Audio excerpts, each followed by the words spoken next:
안녕하세요.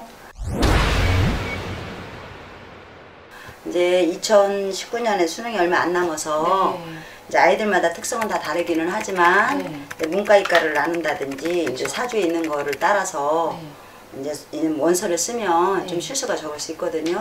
그래서 그 부분에 대해서 좀 알려드리려고요. 그러니까 우리가 이제 사주를 볼 때는 이제 사주의 흐름 목화토금수로 이렇게 흘러가거든요. 이제 그것도 사주에 이제 목화토금수로 풀어놓고 이제 철학하시는 분들은 그걸 기반으로 이제 사주를 풀어가시고 저희 같이 이제 영으로 받으신 분들은 이제 그게 이제 저절로 이렇게 튀어서 봐지는 거거든요. 사람마다 이제 그 흐름이 다 있는데 목이 많으면 이제 문과 특성이 강하다고 그래요. 사주에 목이 많으면. 그리고 화가 많으면 예술적 적성이 많다라고 말을 하거든요. 다만 이제 화가 많으신 분들은 정신질환의 가능성이 있다든지 그러니까 굉장히 예민하다는 얘기예요. 그런 게 있고, 그러니까 수가 많으면 이과적 특성, 통계학이나 이런 쪽으로 좀 밝을 수 있다고 그러거든요. 그리고 금이 많으면 원리 원칙적인 거, 공무원이라든지 이런 것들, 그리고 토가 많으면 중개적 역할, 그러니까 중개적 역할이라는 것은 꼭 부동산만 말하는 거는 아니고요. 이제 뭐 중개업이나 뭐 토목이나 건축이나 이런 거, 사람과 사람 사이에 껴서 어떤 일을 가교 역할을 해줄 수 있는 그런 건데, 일단 이제 목을 먼저 볼 때는 목은 방향으로 볼 때는 동쪽을 얘기를 하는 거고요. 그리고 봄, 우리 인생으로 볼 때는 봄을 얘기하는 거고 유년기를 얘기하는 거고 숫자로 볼 때는 3과 8이 있다고 얘기를 하거든요. 목이 가진 특성은 온유하고 차분하고 웬만하고 이제 그렇다라는 어떤 특성을 갖고 있다고 하고요. 그리고 목은 시작의 의미가 있다. 우리가 인생으로 볼 때는 유년기라고 했잖아요. 그리고 봄이고 그러니까 시작의 의미가 있고, 다만 시작은 잘하는데 중도에 하차할 수도 있는 끈기가 그렇죠. 끈기가 좀 없을 수 있다. 그리고 성장과 의욕을 힘으로 인해서 내가 성장할 수 있는 어떤 기반이 있다면 굉장히 의욕적인 어떤 힘이 이렇게 올라가는 그런 게 있어서, 이제 직업적으로 볼 때는 문교부, 뭐 사람 관리, 지도력에서 뛰어나고 이게 포용력도 있고, 그리고 이제 원서를 쓸 때는 문과 쪽으로 써야 실패 확률이 훨씬 적어지지 않을까라고 보이거든요. 그 다음에 이제 화를 볼 때는 남쪽을 얘기하고요. 여름을 얘기하고 청년기를 얘기하고, 숫자를 볼 때는 2와 7을 말하는 의미가 있거든요. 그러니까 화로 태어난 거는, 화는 불을 막 위로 올라가잖아요. 불은 밑으로 이렇게 내려가진 않잖아요. 그래서 정열적인 특징이 있어요. 정열적이고 정확한 판단 능력도 많고.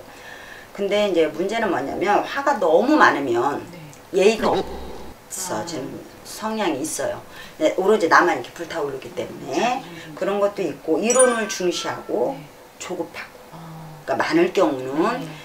그렇지만 이제 화가 있는 사람들은 그래도 과학적인 거, 뭐 창의적인 거 이런 게 좀 좋다고 저는 보이거든요. 그리고 이제 화가 많은 사람들은 기쁨과 즐거움이 풍성하고 그러니까 감정의 어떤 기복이 심할 수도 있다라고 알고 계시면 돼요. 그리고 화려함을 좋아하고 시끄러운 것도 좋아할 수 있고, 그럴 수 있어요. 내성적인 사람도 이제 화를 가진 사람은 시끄러운 쪽을 좀 좋아할 수도 있다라고 봐야 돼서, 과학계통이니까 이과적인 어떤 성향을 가지고 뭐 과학적으로 뭐 연구하는 사람이 된다든지, 이제 가만히 앉아서 연구해도 그건 이과잖아요. 그쪽의 특성을 좀 가지고 움직이면 좀 좋겠다라고 보여요. 그렇고 토를 볼 때는, 토는 이제 우리 인생으로 볼 때는 중년기, 그리고 이제 5하고 10을 얘기해요. 계절로 볼 때는 토는 간절기를 얘기를 해요. 이렇게 간절기를 얘기하고, 중재 역할, 신의가 있고 고집이 좀 세다. 그러니까 신의는 이제 의리는 있지만 고집은 좀 셀 수 있다라고 아시면 되고요.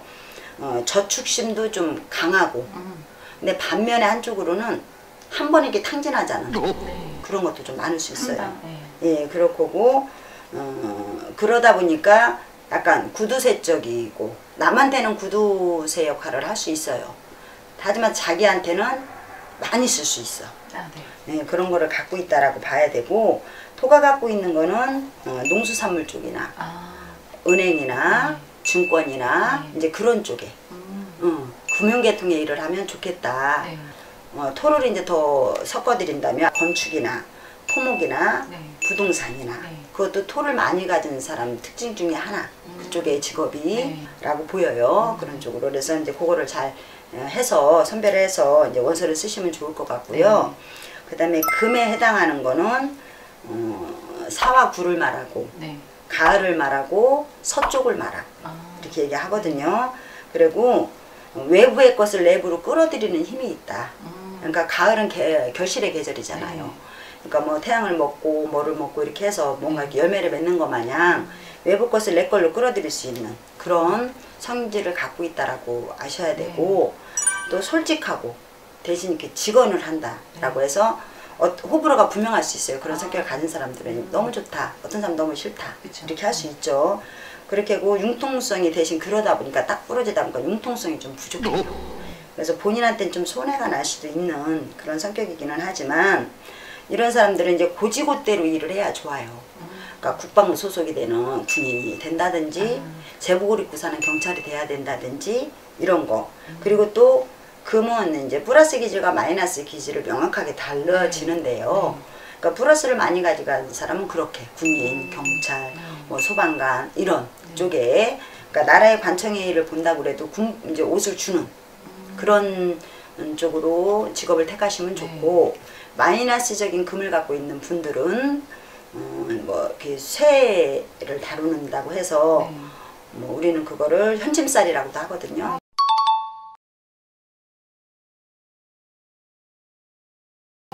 그래서 의사나 한의사나 그러니까 뾰족한 쇠, 의사나 한의사나 침구사나 네.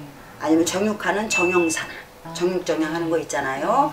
그런 거나 그런 쪽으로도 가르쳐도 좀 좋다라고 봐야 되겠고 운동하는 것도 좋아요. 운동으로도 풀어먹는 것도 괜찮다라고 봐야 되거든요. 그리고 이제 수를 볼 때는 1과 6을 얘기하고요. 네. 계절로 얘기할 땐 겨울을 말하거든요. 그러니까 인생의 황혼기죠. 인생의 황혼기가 되고 이제 그런 걸로 볼 때는 그렇지만 수가 갖고 있는 특징은 머리가 빠르고 지성이 타인보다 좀 높을 가능성이 많아요. 이런 이게 성전이 그럴 수 있고 다만 이게 수가 갖고 있는 거는 약간 우울증적인 성향도 좀 갖고 있을 수 있고 예, 우울증. 그래서 수가 너무 많으면 음흉할 수 있다라고 말하거든요. 우리가 물속을 모른다고 하잖아요. 그래서 그런 것 같은 그런 게 있어서 수가 많으면 지혜롭고 비밀을 잘 지키지만 고집이 셀 수 있고 수가 너무 없으면 용기가 적고 소심하고 이럴 수 있다라고 해요. 그리고 모르면서 아는 척을 하고 뭐 그게 있다 그러고 수가 갖고 있는 특징도 아까 이제 그 토도 금융적인 역할이라고 했잖아요. 근데 수가 더 그런 쪽은 더 뛰어나요. 금융계통이나 또 금융하고 플러스 돼서 유통 관련 그런 일을 하게 되고 그런 쪽에 일을 할 수 있으면 더 잘할 수 있기 때문에 남들보다 특출나게 할 수 있기 때문에 아마 아이들이 이제 원서를 쓸 때 그런 쪽의 학과를 선택해서 하신다면 실수가 훨씬 적어지고 그쵸. 그래도 이제 지금 이제 만약에 이제 이과 공부를 했는데 내가 어떻게 문과에다 써 이럴 수 있는 사람들 많거든요. 네. 우리나라는 이과적으로 이렇게 직업을 택할 수 있는 것들이 너무 많다 보니까 분명히 내 아이가 문과 성향을 갖고 있는데도 불구하고 그쵸. 부모가 아시는 분들도 많거든요. 요즘 엄마들은 다 똑똑하잖아요. 근데도 이제 할 수 없이 대학을 선택할 때 하기 좋으라고 이과 공부를 시킬 때가 있어요. 맞아요. 근데 시켜보면 고등학교 때 굉장히 애먹는 아이들이 많아요. 그것 때문에. 지금 또 얼마 안 남았기 때문에 예, 예. 지금 학부모님들께서 혼란스럽죠. 많이 혼란이 올 거예요. 그래서 이런 아이들의 적성을 잘 파악하셔서 네. 지금 선생님이 말씀하신 걸 참고하시면 많은 도움이 될 것 같아요. 네, 그렇죠. 네. 그래서 아니면 이제 이과 공부를 계속 했다, 네. 문과를 쓸 수 없다 그러면 어차피 이과로 들어가도 네. 뭐 복수 전공을 한다든지 쉽지는 않은 거지만 그렇죠. 아니면 또 뭐 같이 겸해서 공부를 시킨다든지 그래서 직업을 택해주면 아이들도 좀 괜찮을 것 같고 부모님도 어차피 아이의 행복을 위해서 시키는 공부잖아요. 그렇죠. 훨씬 더 보람 있지 않을까 싶거든요. 참고를 해주시라고. 좋은 말씀 감사합니다, 선생님. 네, 감사합니다.